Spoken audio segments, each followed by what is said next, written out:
بەهۆی کردە توندوتیژیەکانەوە 32,658 کەس کوژراون کە لە سەدا 78یان خەڵکی عێراق و ئەفغانستان و نەیجیریا و پاکستان و سووریا بوون. ئەمە دەرەنجامی راپۆرتێکی گلۆبال تیرۆریزم ئیندێکسە لە ساڵی 2014دا بە ناونیشانی گەورەترین قوربانیانی تیرۆر موسڵمانانن. ئامارەکان ئەوەیان ئاشکرا کردووە لە کۆی 10 وڵات کە زۆرترین قوربانی دەستی کردە توندوتیژیەکان بوون، 7 وڵاتیان دانیشتوانەکانیان زۆرینەی موسڵمانانن. بڵاوکردنەوەی ئەم ئامارە لە کاتێکدایە کە لە پێشوودا ناوەندی جژە تیرۆری سەر بە حکوومەتی ئەمریکا ڕایگەیان لە ماوەی ساڵانی 2006 بۆ 2011 قوربانیانی دەستی کردە توندوتیژیەکان لە سەدا 82 بۆ 97یان موسڵمانان بوون. ئەوە دۆخی موسڵمانانە لە وڵاتانی خۆیاندا. بە هەمان شێوە کاتێک هێرشێکی توندوتیژی لەلایەن ئیسلامیە تۆندڕەوەکان لە وڵاتێکی بیانی ئەنجام دەدرێ، ئەو موسڵمانانەی وەکو پەناخوازێک ڕوویان لە وڵاتی بیانی کردووە یاخود وەک پەنابەرێک نیشتەجێن ڕوبەڕووی ڕق و توندوتیژی دەبنەوە لەلایەن دانیشتوانی وڵاتە بیانیەکانەوە. دوای تەنها هەفتەیەک لە هێرشەکەی پاریس بەپێی بەدواداچوونێکی ڕۆژنامەی ئیندیپێندنت توندوتیژیەکان بەرامبەر بە موسڵمانان بە ڕێژەی لە سەدا 300 لە بەریتانیا زیادی کردووە. وأقول لأوباما يا قائد الظلم يا قائد الظلم لا تغتر إن لنا.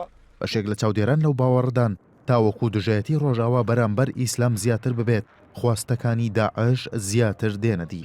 لە وتارێکدا بە ناونیشانی سەڕینەوەی ناوچەی خۆڵەمێشی کە لە گۆڤاری دابیق کە گۆڤارێکی داعشە بۆچوونی ئەو ڕێکخراوە خراوەتە ڕوو کە پێی وایە گیان لە ئێستادا بەسەر دوو بەرەدادا بەش بووە. یەکێکیان بەرەی ئیسلامیە کە بەوتەی ئەوان داعش و پشتیوانانی نوێنەرایەتی دەکەن و بەرەکەی تر بەرەی کوفرە کە ڕۆژ ئاوا و پشتیوانانی نوێنەرایەتی دەکەن.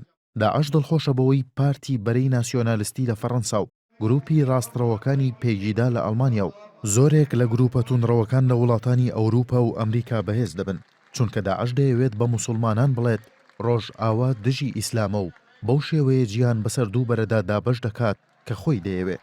سیاسەتمەدارانی ڕۆژئاوا هەوڵ دەدەن ڕێگری بکەن لە پێکدادانی ڕۆژئاوا لەگەڵ ئیسلامدا، چونکە لەلایەکەوە ئەنجامدانی توندوتیژی بەرامبەر ئەو موسڵمانانەی هیچ تاوانێکیان نییە نیشانی پرسیار دروست دەکات لەسەر دیموکراسیەت لە ڕۆژئاوا. لەلایەکی تریشەوە گروپە ئیسلامیە توندڕەوەکان لە ئەگەری پێکدادانی ڕۆژئاوا و ئیسلامدا بەهێزتر دەبن. کاتێک دۆناڵد ترامپ کاندیدی کۆماریەکان داوای کرد ڕێگری لە هاتنە ناوەوەی موسڵمانان بکرێت بۆ ئەمریکا، هیلاری کلینتۆن کاندیدی دیموکراتەکان ڕایگەیان ترامپ باشترین خزمەتکاری داعشە. کلینتۆن ڕایگەیان داعش ڤیدیۆی لێدوانەکانی ترامپ پیشانی موسڵمانان دەدات بۆ ئەوەی بتوانێت زۆرترین چەکدار لە خۆی کۆبکاتەوە. سەرڕای ئەوەی زۆرترین قوربانیانی کردە توندوتیژیەکان موسڵمانان بوون، بەڵام بەپێی ئامارەکانی پۆلیسی یەکێتی ئەوروپا لە ماوەی ساڵانی 2009 تا 2013 تەنها لە 102 کردە توندوتیژیەکان پاڵنەری ئاینیان لە پشتەوە بوون. لە ئەمریکاش بەپێی ئامارەکانی FBI لە ساڵانی 1970 بۆ 2005 تەنها لە 106 کردە توندوتیژیەکان لەلایەن ئیسلامیە توندڕەوەکانەوە ئەنجام دراون.